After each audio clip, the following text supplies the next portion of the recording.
With the help of Hashem, we are starting a new Masechta, Masechtas Moed Katan, Moed Katan Daf Beis. We'd just like to mention that in the previous cycle, in 2014, it was during what was called the Gaza War. It was we left Los Angeles, a group from Chabad Sola, to visit the Jewish communities, especially around the Gaza border. It was the week after Tisha B'Av, or approximately then. So just to give Yasher Koyach, I remember Eran Weiss and Omri Cohen and my daughter. We were sitting in Ashkelon, and we began this Masechta Mamash during the middle of the class. We needed to run into a protective room. That was an interesting memory.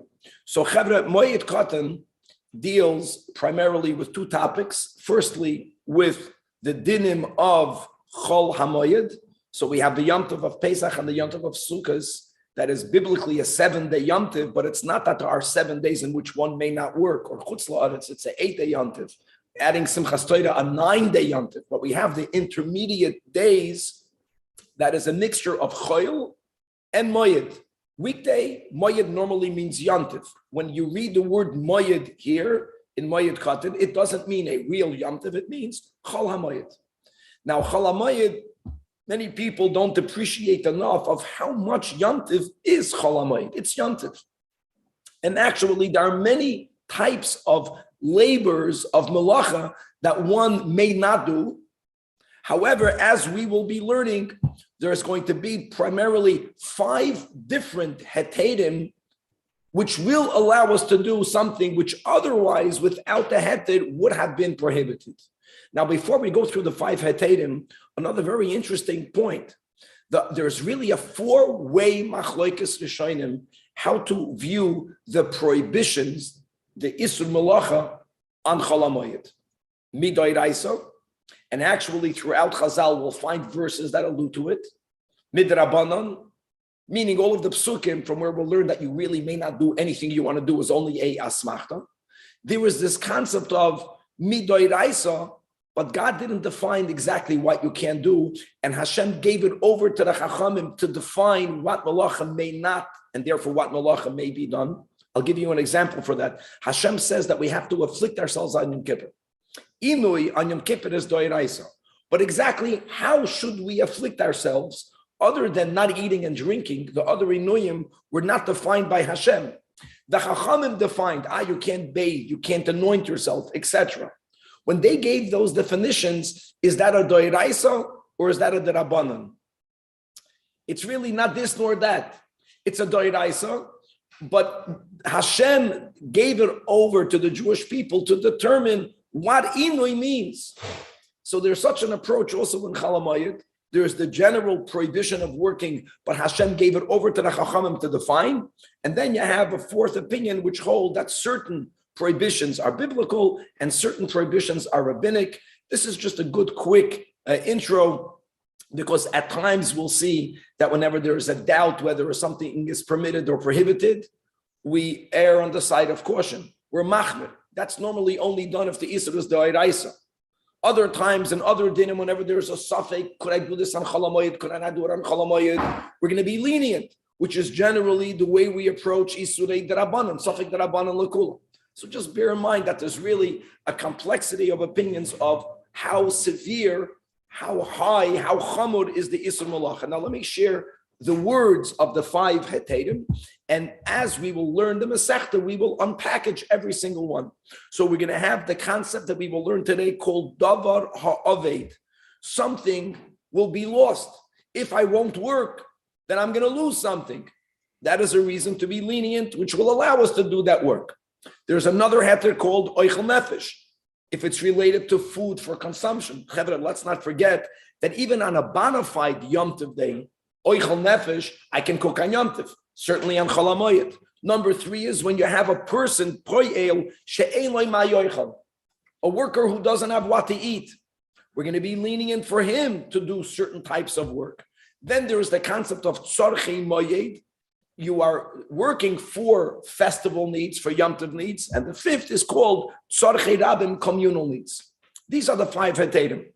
Now, let me give you the other side of the coin. There's going to be really factors 4 major factors which will make something forbidden to be done on Chol HaMoed.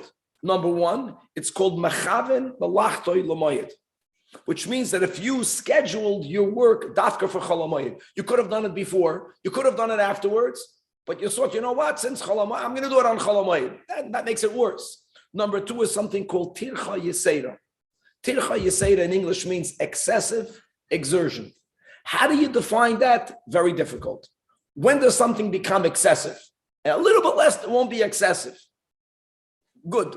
The Chazal normally did not put a finger on that, but let's get familiar with the terms. Tircha yesera, something called derech schirus, which means if you are working for higher pay, you're getting paid for the day. And number 4, also these are reasons to prohibit, is if the work is being done bifarhesia, in public. Now we're going to put all this together. Our Mishnah will begin by pointing out the following. There's going to be 2 dinim in our Mishnah. Number 1, we're going to define davar ha'aved.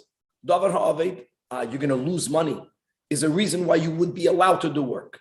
Our Mishnah will give us a scenario where we get clarity that there are 2 different types of laws. One permits us to work and one does not. And that is like this. If I won't work, if I'm not going to work, I'm going to lose profit. Our Tanach holds that the loss of profit is not called davar ha'aved. Even though I'll lose, davar ha'aved only means if I'm going to lose principal. Something that I already own will become devalued. That's called davar ha'aved. That's very important. Number 2, second din that we will learn from our Mishnah, that even when you have a heter of davar ha'aved, if the only way to prevent losing money is by doing work that Chazal determine is called tircha yesera, it's excessive work. If it's excessive work, even though it's davar ha'aved, you may not do it on Chol HaMoed. And the example of that will be given in the Mishnah. These will be basically the 2 dinim in the Mishnah. We're going to have the Mishnah will go on and tell us that if it is tzorchei rabim, if what you're doing is for the community, then you are allowed to do it, even if it is tircha yesera. Okay, that takes care of that. And before I give another kitzur of daf beis, just to make it clear that even though the beginning parakim, it's a small mesechta, begins with the isurim of Chol HaMoed, but the mesechta also deals with laws of mourning, of avelus.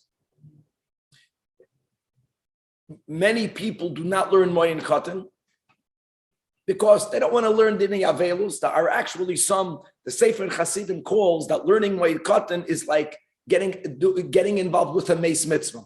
You're doing a mitzvah, you're learning something that most people don't learn, which is a big mitzvah. And furthermore, perhaps that kol haloime toiras chatos ki'ilu hikriv chatos, let's say that whoever learns the dinim of Avelus will be yoitze with any type of mourning simply by the learning, and no one, God forbid, will have to experience an actual moment of Avelus. Now, throughout the Tit and Daf, not only will we basically introduce the dinim that we mentioned of davar ha'aved versus tircha yesera, tzorchei rabim, but we will also learn in Daf Beis Amud Beis some hilchas Shabbos. We're going to learn some hilchas hasra.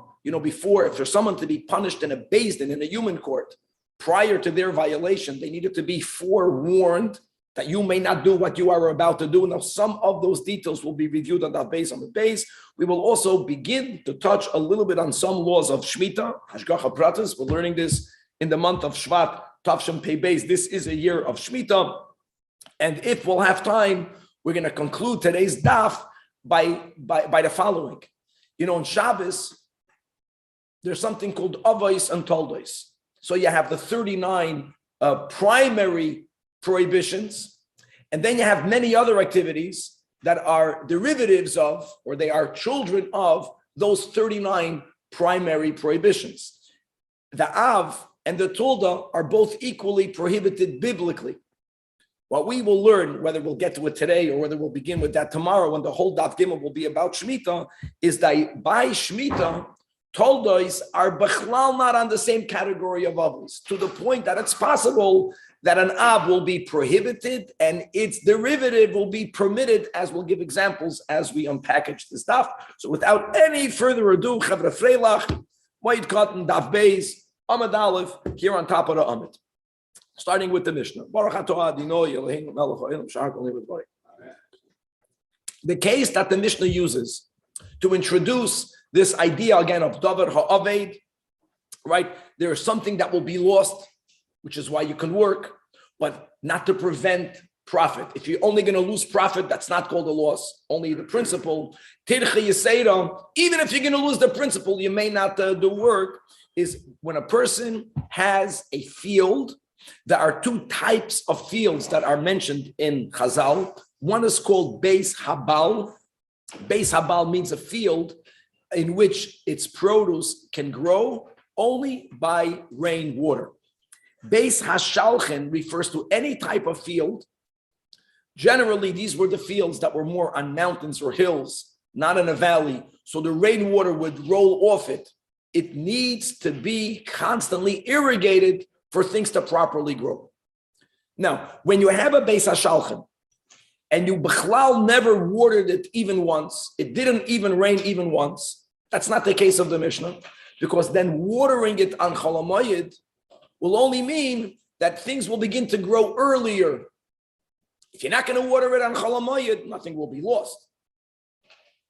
But you'll lose getting profit quicker. That's never a heter to work on Chol HaMoed. But if you have such a field that needs human irrigation, it was already watered before Yom Tov, which means that which planted, the seeds that were planted already began to sprout. Now, if it won't be irrigated, that might get ruined. Something is already beginning to develop and it needs your watering the field. Verstehst? Now, watering is a classic example. That's a malacha that on Shabbos we may not water our fields to make it grow. Right? It's part of it. It's like it's a tulda of your zoireya. You're promoting growth. Here, things already began to grow. So says the Mishnah, Mashkin Beis Hashalchen b'moed. You are allowed to water. Beis Hashalchen means a field that needs human irrigation, our irrigation. Moed, throughout this Masechta doesn't mean Yom Tov, it means Chol HaMoed. Why not? So it's amazing. So the premise is, don't think you can work Azoy and Chol HaMoed. We're beginning that Chol HaMoed should be like Yom Tov, but we're looking for a heter. This is a good heter. This is the heter called Davar Ha'aved. Din number 2. Now, even though this Masechta is about Chol HaMoed, we're going to also mention Shemitah.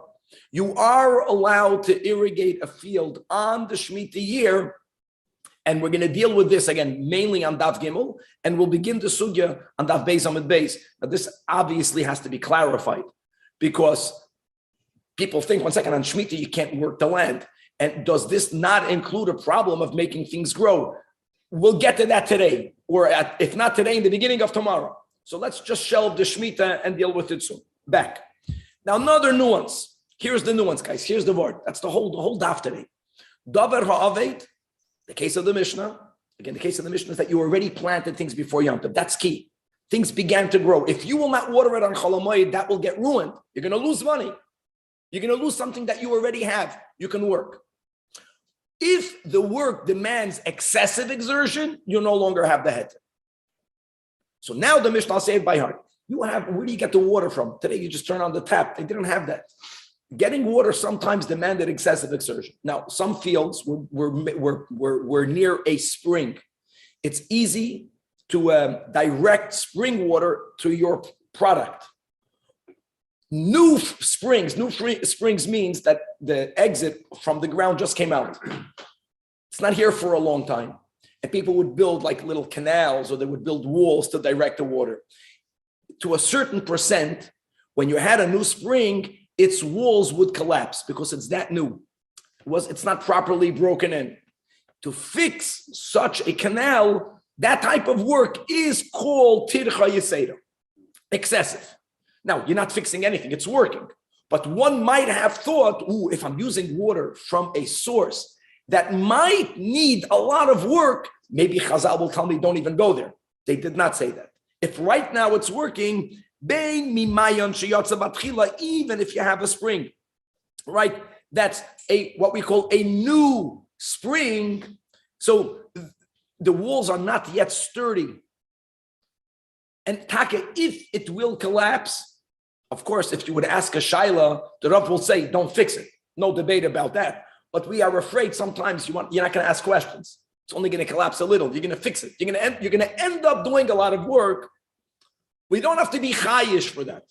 Right now, the spring is working, and certainly, bein mimayin shelo yatsa batchila. The Gemara is going to ask, why did we need to have the second line in the Mishnah? Of course, if you can use a spring, even if there's a potential tircha yeseda, but we're not taking that into account. Certainly, you can water it from a mayon, right? That's already functioning for a long time, where the likelihood of it collapsing is very low. The Gemara will explain.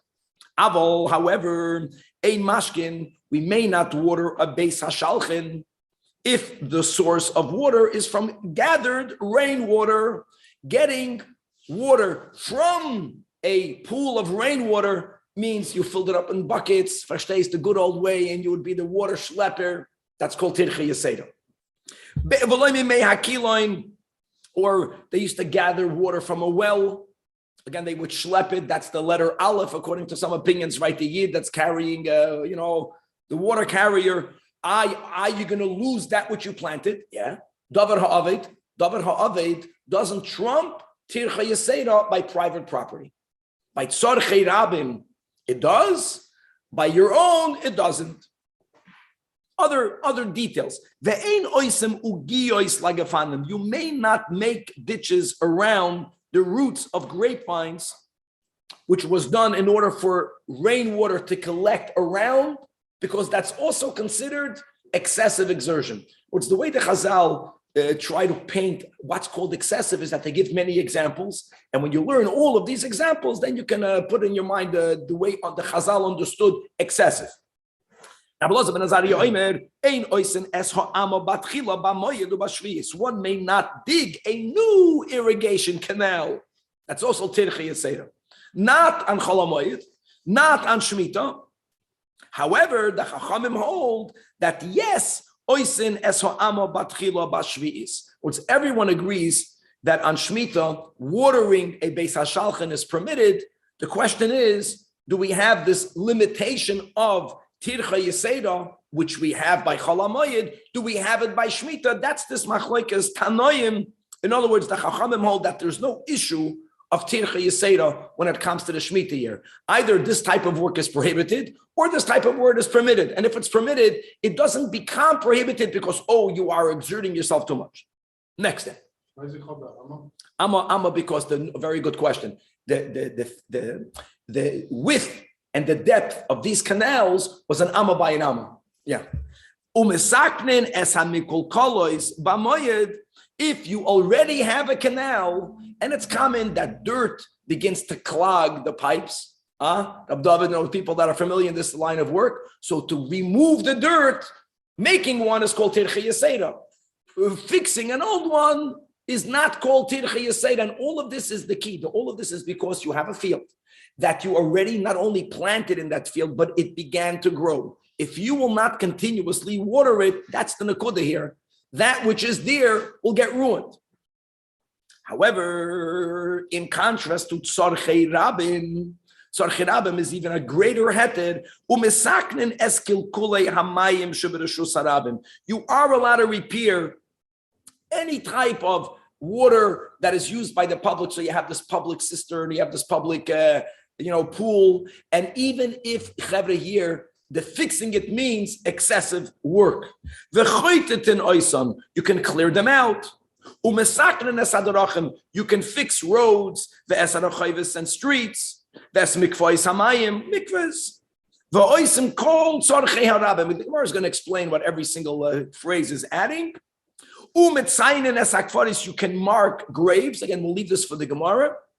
And the final din of the Mishnah is v'yoytzen af al hakalayim, that you may go out to inspect the fields for kalayim. We just did learn this at the end of Masechtas. At the end of Masechtas, what did we just learn, Chavra?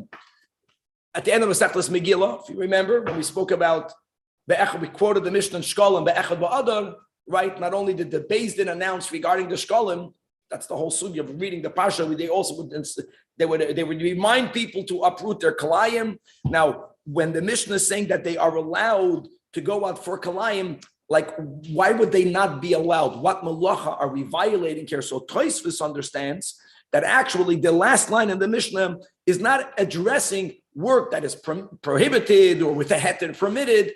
No, we're speaking there about Cholamoid Pesach. And the Mishnah is telling you another din, that there is a mitzvah on Beis Din during Cholamoid Pesach to go and inspect. Because like we mentioned, like we just quoted again, the Mishnah and Shkolim that we learned in the Gila, that no one planted kalayim. We're not speaking about the Rishoyim, but it's possible that in your field, other seeds got mixed with your grain. And the owner is obligated, he was told, Rosh Chodesh Adar, go check it. And if he would find kalayim, he would uproot it. And at a certain point, Beis Din has a mitzvah to send out shluchim to inspect people's fields and to deal with it appropriately if someone did not uproot their kalayim. Okay, I want to give one more word of introduction.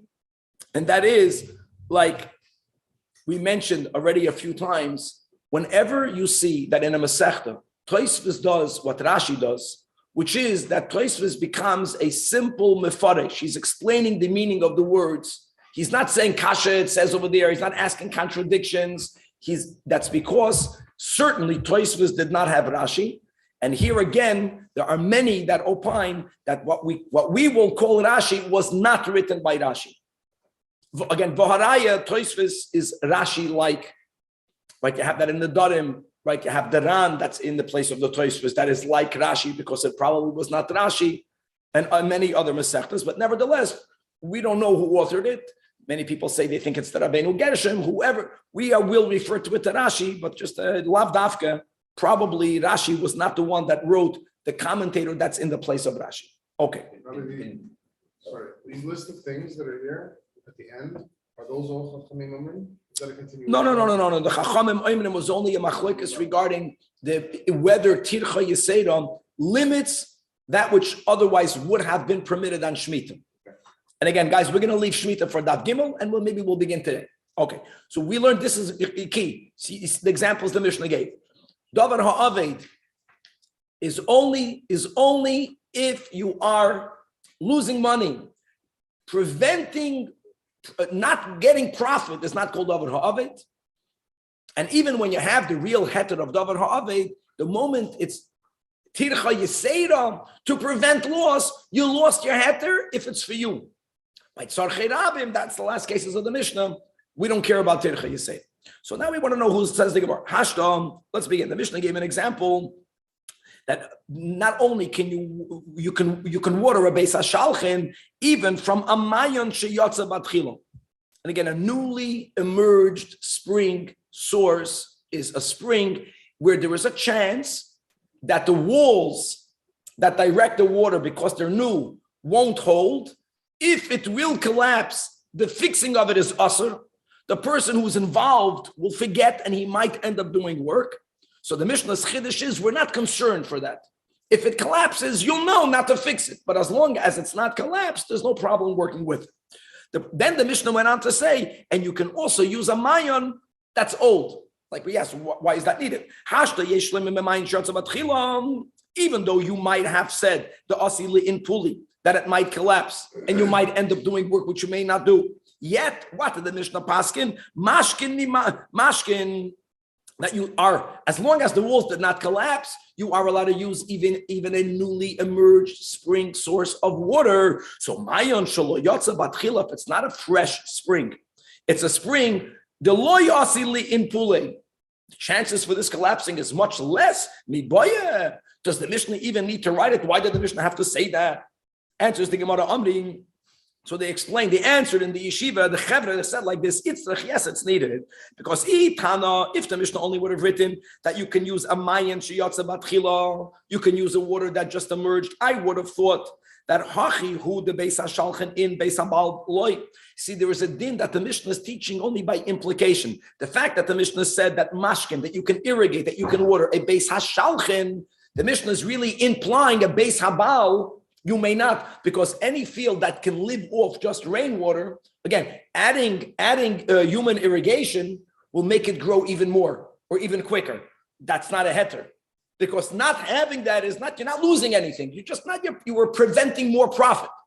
So the Mishnah is implying that a beis habal may not be watered, but maybe if the Mishnah wouldn't have repeated the line that you can use a mayin shelo yatsa, you would have thought that, when do we differentiate between a beis hashalchan and a beis habal? Only when it's a spring that might, there's another problem. The spring might collapse. You might end up doing tircha yesera. Only there did we say a beis habal not. Mishum da asil in puli, because for that, not you need it. It's only to get more profit. So then we say that it's not worth the risk. One might have thought that if you have a source of water that's already older, and here older, like you and me, the older the better. Here a mine that's old is good, because the liyosilin pool we're not worried that it's going to collapse. So one might have thought afilu beis habal nami, that even if you are irrigating a beis habal type of field, and what would justify that? You would think that even to prevent losing profit is also called a davar ha'aved, and you will be allowed. So kamash malan, that's the word that loishna mayin sheyatza batchila and loishna mayin sheyatza batchila. Even if there's no problem, nevertheless, only a beis habal can be watered, because the definition of a davar ha'aved is if you will lose principle. Loss of principle is called davar ha'aved. Forgoing profit is not called davar ha'aved according to our Mishnah. Beis habal loy.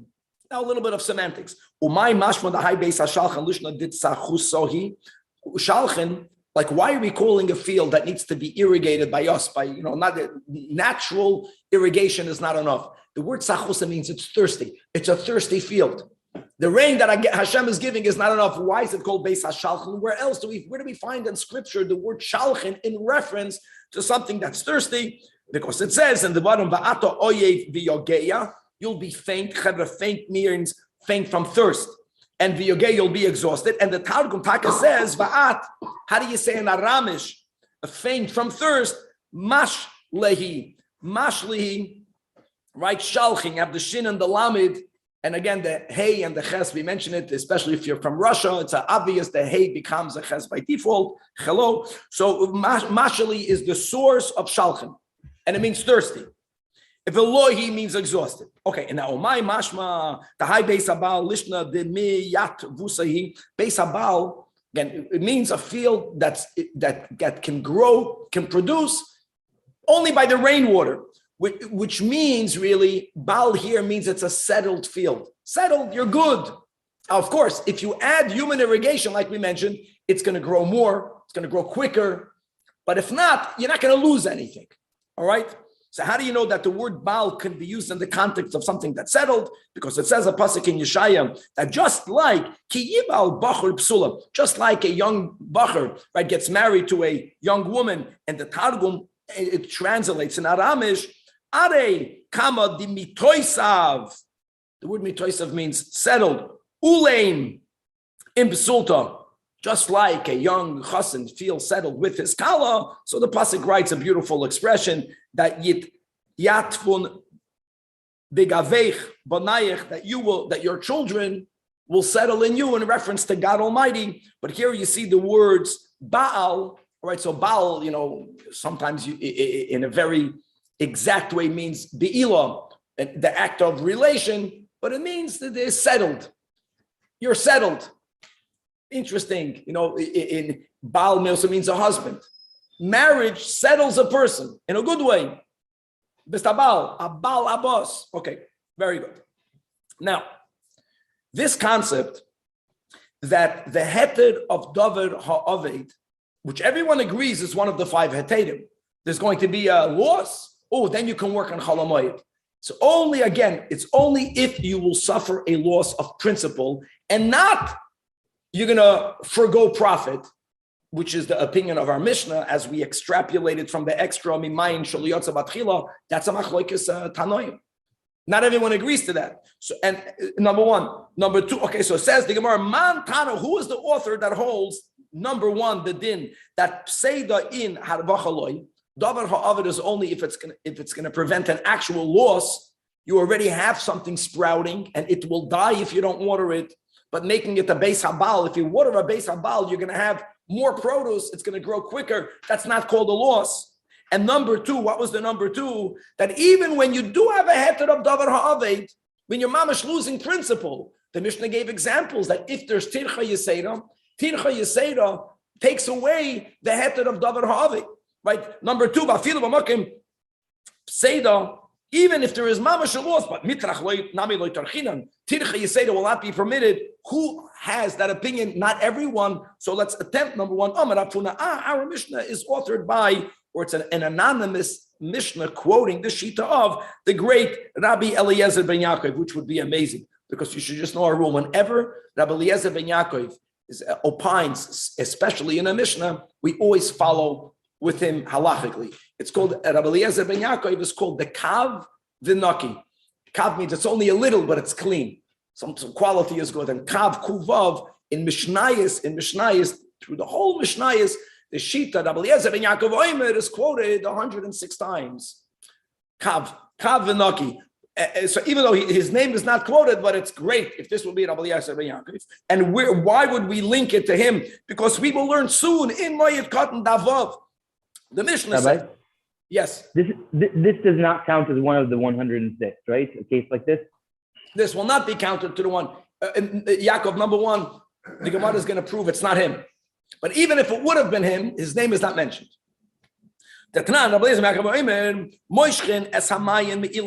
One may direct or divert water that is gathered under one tree.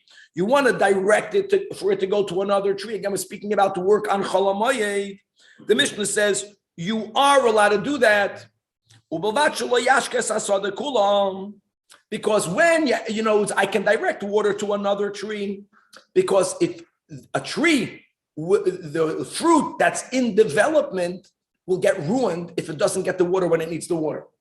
But throughout the field, there, if it has water, even the better. But you're not going to lose anything. So you see that Rabbi Eliezer ben Yaakov differentiates that davar ha'avid only means that I'm allowed to do work to prevent loss, but I can't do work because if I won't work, I'm going to lose profit. Principle, yeah. Profit, no.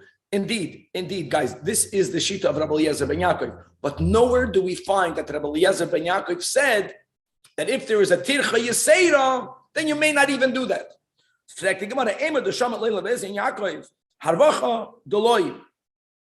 we get. But tircha b'makim seidem mishamat lein. So the second din of our Mishnah, we don't know from any other place that is the Shita of Rabbi Eliezer ben Yaakov. Elo Amar Rav Papa, second white line. No, our Mishnah is following the opinion of the Tana Rebbe Yehudi, the Tanyon. So now we're going to a Tosefta. Mayan ayoytze batchila, right? A spring that is just now emerging from the ground. Mashkin mimenu, afilu stay beis habal. Not like our Mishnah.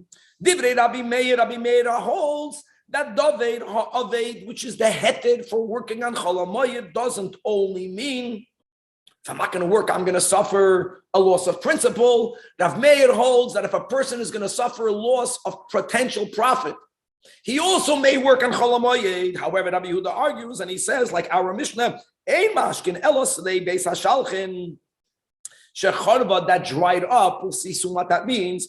Rabbi Elazar ben Azariah Omer loikach v'loikach. I don't agree, not with Rabbi Yehuda, not with Rabbi Meir. We'll see soon again what he holds. Now the Tosefta continues. The Gemara is going to go back and clarify every line in this Tosefta, in this Braisa. Yasser al Kain Omer Rabbi Yehuda lo yefana adam amas hamayim. A person may not clean out an irrigation canal in order v'yashkel ligim nasei uluchur v'asei v'chalosh hamayid, in order to water to that which is growing in his garden. Or when people had a house that is now laying in ruin, people would make use of the real estate and they would plant things there. Obviously, this is a location that cannot live off rainwater. It needs human irrigation. And chevre, 1 second.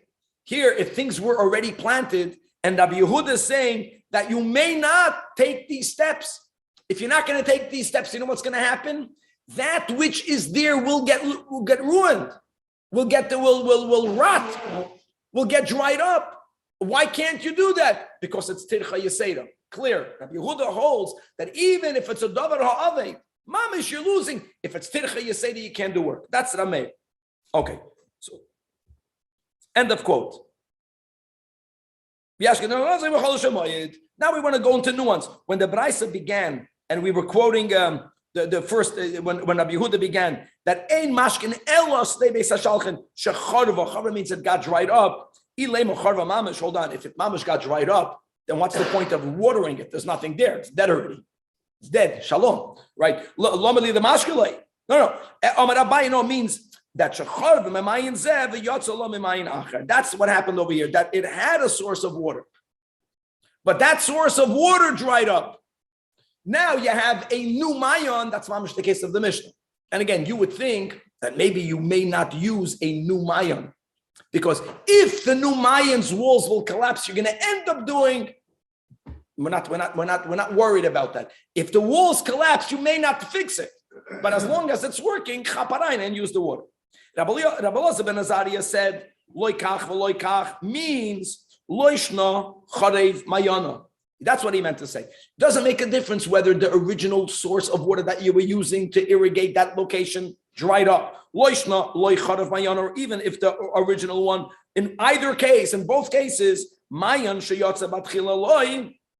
Interestingly, the issue that Rabbi Elazar ben Azariah has is exactly this, is that even when you have the heter of Tircha Yisei, of Davar Ha'avid, Rabbi Elazar ben Azariah agrees that Tircha Yisera will make it prohibited.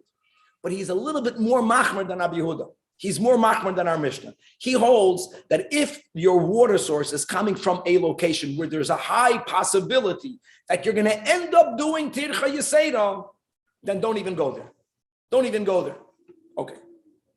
Now, Umimai asks the Gemara, let's go back to proof that we're right. That what? That our Mishnah is Rabbi Yehuda, but maybe you didn't understand Rabbi Yehuda in the Brisa correctly. Second to last line. Maybe Ad kan loika amar Rabbi Yehuda beis hashalchen in beis habal loy. Again, where did Rabbi Yehuda say you can only irrigate a beis hashalchen because there you're going to actually lose money?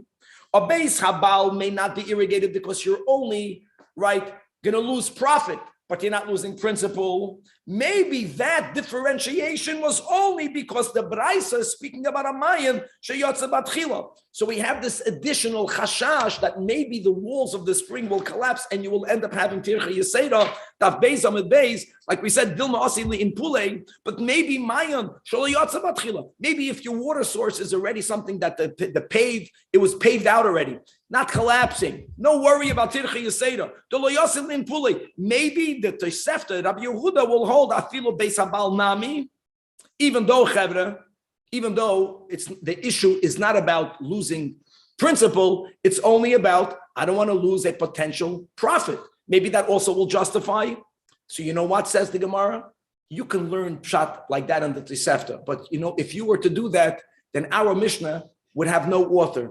So now the Gemara is teaching us how to learn Braisas. That when you have a Mishnah, Rabbeinu HaKadosh decided not to give a name in our Mishnah. He made this into a anonymous Mishnah. He is also relying on us learning the Braisas, the Toseftas, and he wanted us to find this Rabbi Yehuda. And yes, we're going to learn Pshat and the Tosefta the way we're learning it to know who authored our Mishnah. Im Kain Masnisin Aman Tirmiyam. Who will you attribute the Mishnah to? It can only go according from all of the works of the Braisas and the Toseftas. The only source we have, which sounds like perhaps is the author of our Mishnah, is this Tosefta. So now we know the Pshat and the Tosefta. Elul Rabbi Yehuda. Rabbi Yehuda indeed, loishna mayin sheyotze batchila, loishna mayin shelo yotze batchila. Doesn't make a difference. Beis hashalchen in, beis habal loy, because the prevention of profit doesn't justify working on Chol HaMoed, and watering a field is considered working on Chol HaMoed. And the reason why the Tosefta spoke about a case of you using a newly emerged spring source to tell you and to underline the opinion of Rabbi Meir that holds that not only can you use it, Rav Meir says that you can even be mashkas te'abal. Why is that? Because prevention of profit is also called a loss. Okay, no good. We're going to go now. We're going to learn some dinim in Hilchos Shabbos, and we're going to see how that relates to our Mishnah. The Itmar, by Itmar is a opening of works of Amoyroim. It was stated by Amoyroim. Hamenakesh is weeding a field. Weeding, like this, guys, when I pull out something from the ground on Shabbos because I want it, that falls under, who knows, which Av? Koitzer. Harvesting. Weeding, when people weed a field, they don't want that which they're taking out. They're not doing it lagufa. They're taking out these weeds in order for that which stays in the ground, for that to grow better.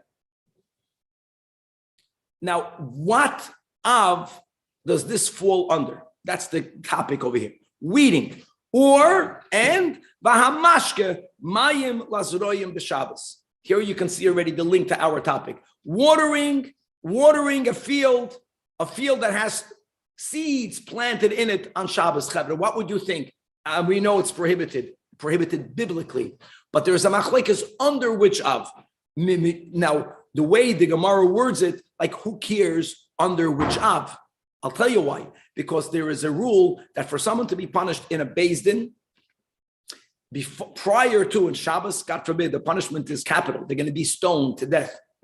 Prior to their violation, and right prior, they needed to be forewarned by one of the Eidim. And not only you can't do what you're doing, they have to tell them you can't weed, because weeding falls under that Av. They have to specify exactly what the prohibition is. According to some Rishonim, they have to noch add the verse in the Torah, and it says, don't do work, right? Lo yisasem malacha. Other people say they don't have to quote the verse, but you have to tell the person exactly what violation he's about to do and the punishment. And you're going to get skila for that. So, mishum my masrin on bei, on account of which Av are we going to forewarn him? Machloikis, Rabbah and Rabbi Yosef. Rabbah says that weeding and watering, again, watering is the opening topic of Moed Katan, falls under the malacha of chodesh. Interesting. Chodesh is the preliminary step that you do prior to seeding the ground. You're plowing, you're softening the ground. You're making the ground ready to receive the seed. Rabbi Yosef says, no. Both weeding and watering, you are enhancing that which is already planted. Mishum Zoideya. Interesting machlokes. Now, Omar Rabba, Kavasi the Dimistabra. No, I'm right. Why? Because Ma Darkoi Shal Chodesh. What's the neshama? What are you really doing by Chodesh? Is Lirapoye Ara, you are softening the earth. Hainami, both weeding and or watering a planted field. Merapoye Ara, you are also softening by weeding, you're loosening the oil. Versteht? Water, you make it soft. So that's Chodesh.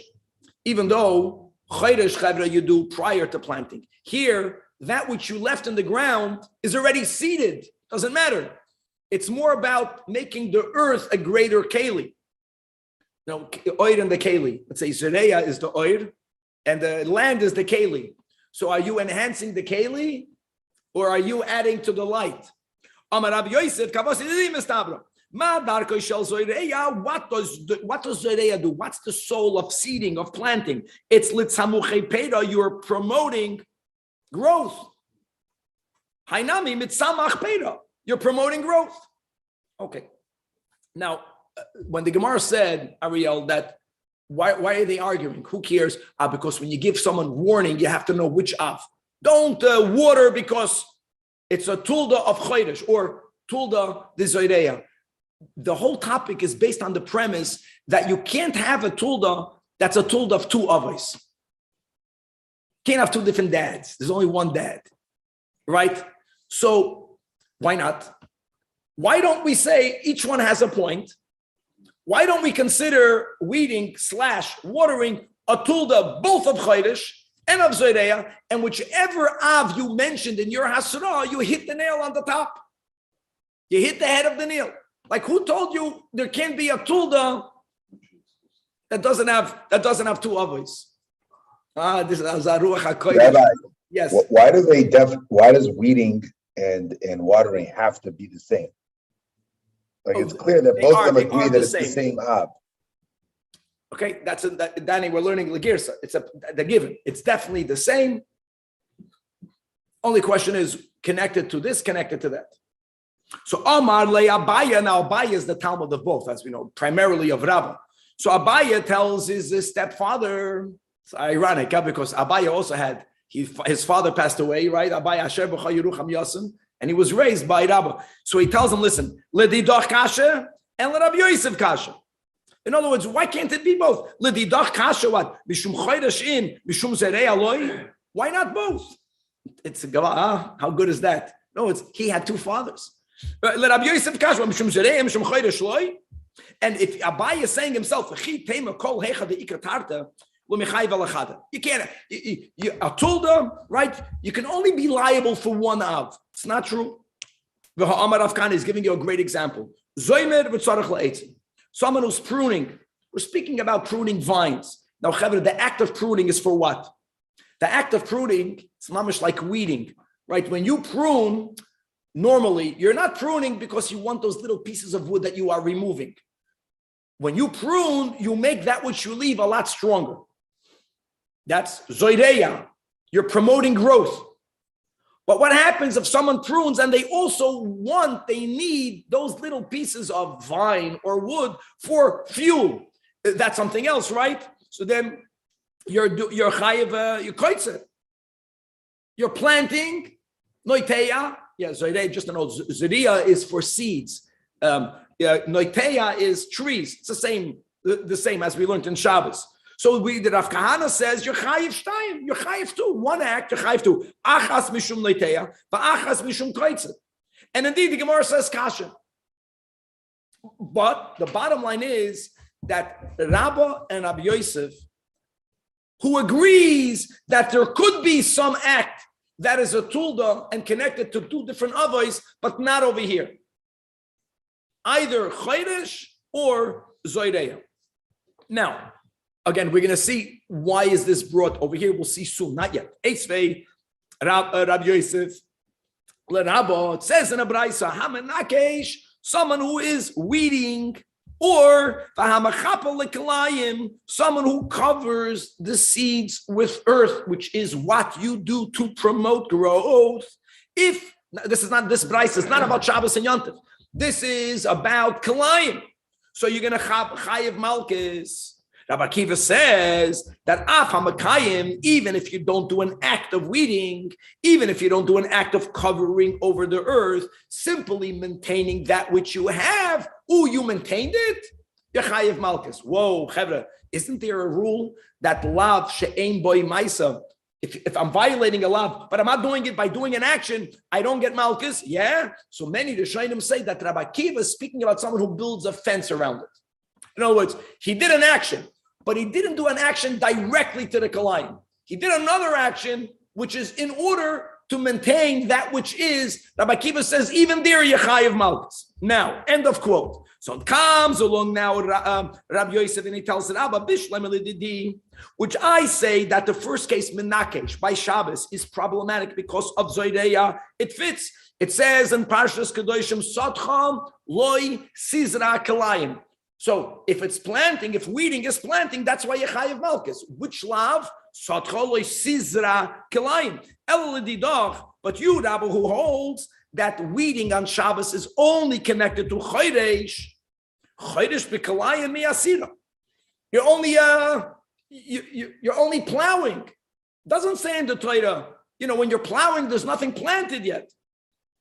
So answers Rabba, you know why? Because since by weeding it's already planted, the act of Chodesh or weeding is being mekayim gavaldik. It's maintaining that which is. Taka Chodesh. Amalei mishum mekayim. And you see that in this Braisa, that Mekayim is also a reason for you to get Malchus when you do an action.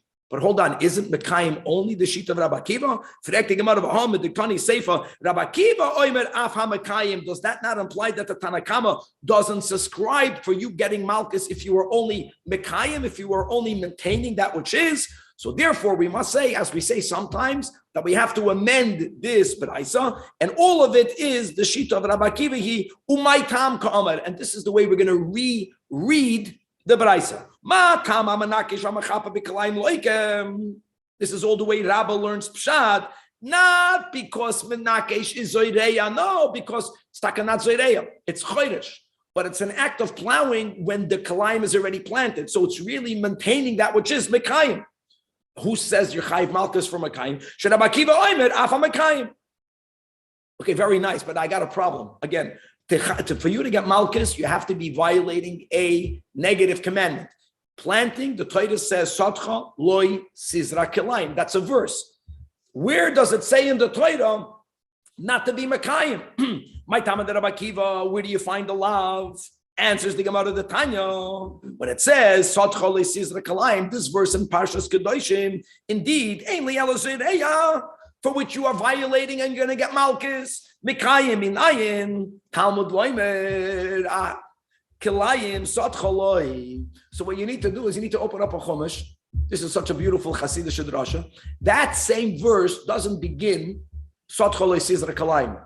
Shuki, remember the pasuk? The pasuk says, behemtecha loy tarbiya kilayim, comma, sotcha loy sizra kilayim. Take away the comma. Read the pasuk, not the way the pshat is. Just read, you will see that you have the words kalayim, which is really in reference to don't crossbreed. In result, you have all these viruses that are crossbreeds.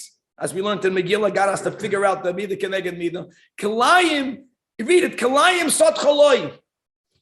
Amazing. Kalayim sot chaloi means don't even maintain kalayim in your field. Beautiful. Okay. Now, why are we speaking about weeding, my friends? In Masechtas Moed Katan, now you'll get it. Tanan, we learned in our Mishnah. Mashkin beis hashalchem b'moyed uba shvi is. You are allowed to irrigate. Again, there's going to be a real loss. There is no tircha yisera, but it's a davar ha'aved. Heter number one, you're going to lose that which is already yours. You're going to lose principle. You can work on Yom, on Cholamoid, but you can work on Cholamoid and on Shemitah. So now, says the Gemara, Bishleim Moyed, the problem, right? Mishum tirchu. Problem is you're working, but ubamakim seda sharu rabbanan. Parenthetically, when we spoke on Bekitzit in the intro, that there's really a four-way approach from the Rishonim. Are the prohibitions of work on Cholamoid biblical or only rabbinical? If you learn that it's taka biblical, if it's asr midoraisa, you're not going to find that because of a money loss, the Chachamim will allow you to do something which otherwise you are permitted.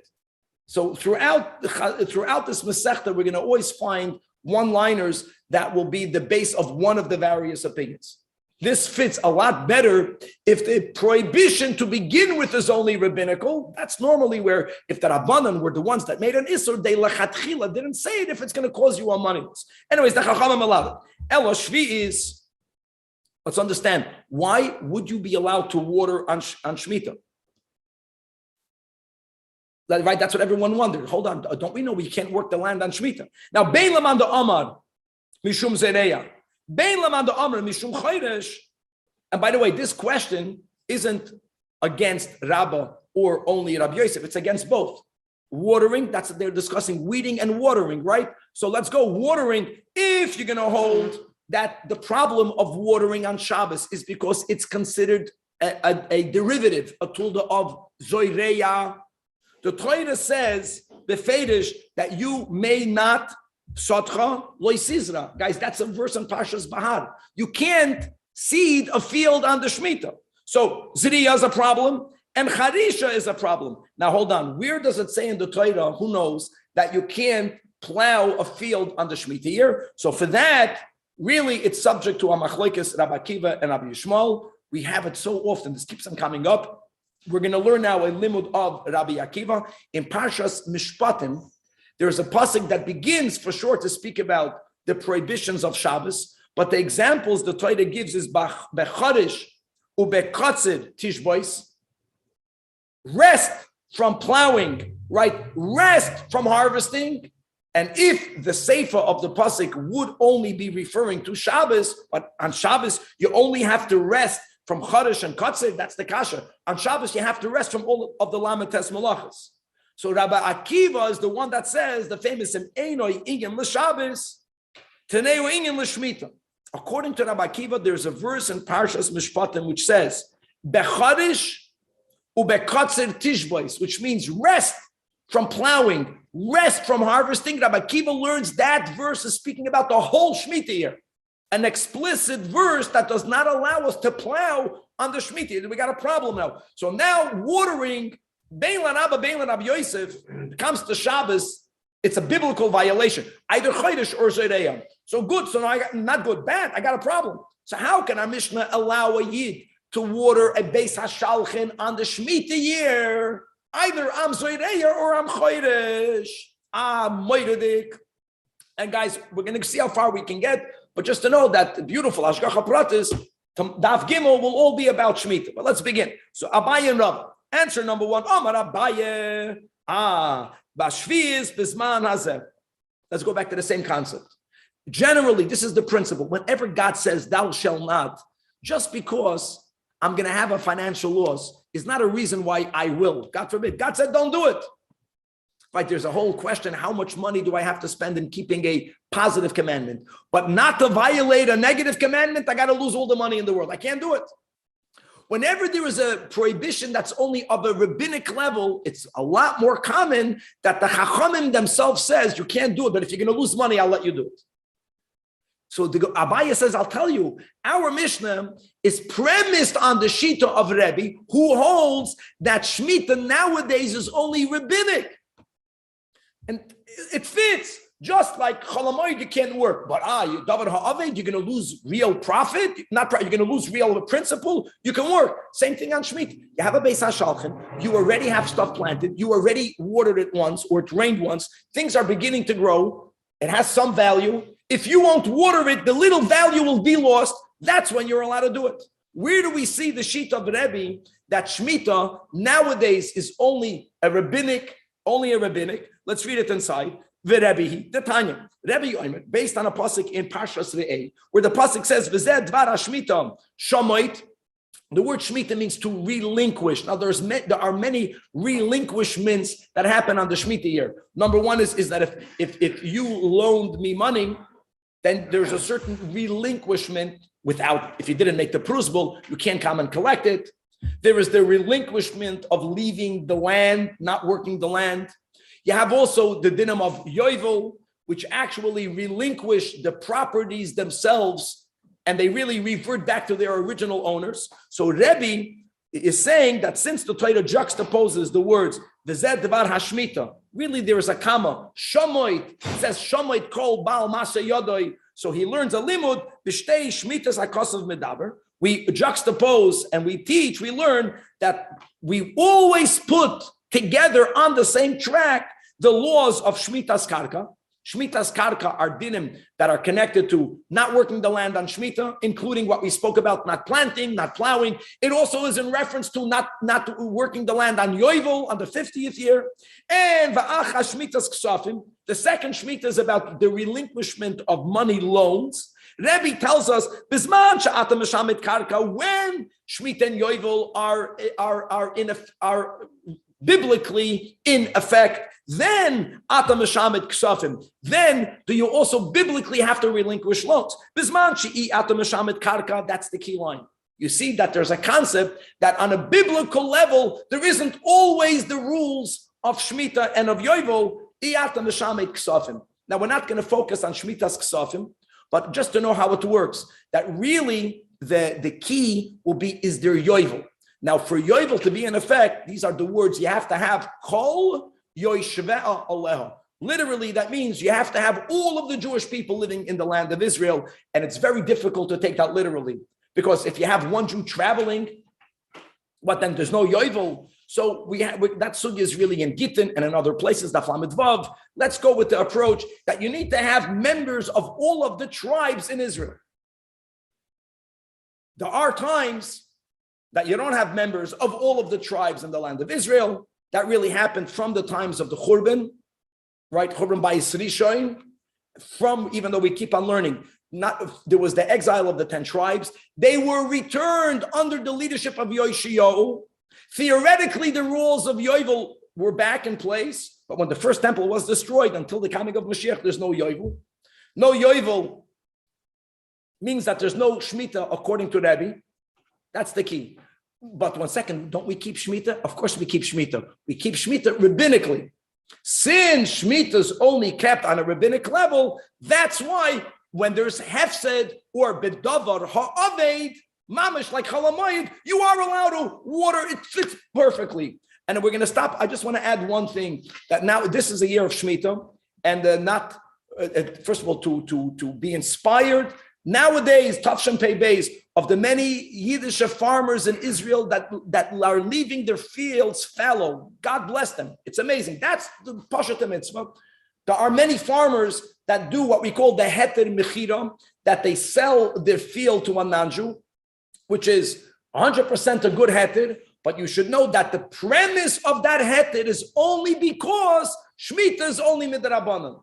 Whenever Shemitah will revert back to a biblical obligation, and this is happening now, if it didn't happen already in our lifetimes, when there are more and more Yidden living in Eretz Yisrael, all right, this is part of the coming of Mashiach, then even those who up until now were using the Heter Merchina will stop using it, because Shemitah, Midoiraisa, we're not going to have any Yaterim. Anyway, that's approach number 1, and God willing, tomorrow we'll begin with Shitas Rava to be continued. Guys, we're no more Agadah. We're back. Thank you. Good Gemara. Gavaldik. Rabbi, how come there are no examples of tir chayatiyah? There's no definition, just one example of not taking water from one tree to another. We're going to have throughout many other small examples, Kevan. And I want to tell you more than that. Like nowadays, because of all of the electronics and all, because taking water is not tirchi yaseda. It's better not to have that many examples. It's always a difficult thing for a great halachic decisor, a posek, to understand and to apply what will tirchi yaseda nowadays mean. That's something that's going to be difficult. Sure, Rabbi. Thank you. Rabbi. Yes. Well, yeah, just a quick question. But the Mishnah was talking about the Maim Tzorchi Rabim, right, on Chol Hamoed. Yes. Wouldn't you be able to even do that on Yom Tif? Because Eichel Nefesh, I mean, why is that? No. So here, Tzvika, something that you could have done before Yom Tif. Let's go with that. Can't do on Yom Tif. Something that you could have done before Chol Hamoed will be less problematic to do on Chol Hamoed. What chicks don't you have to get ready for school? Huh? Why? Okay. Have a good day, guys.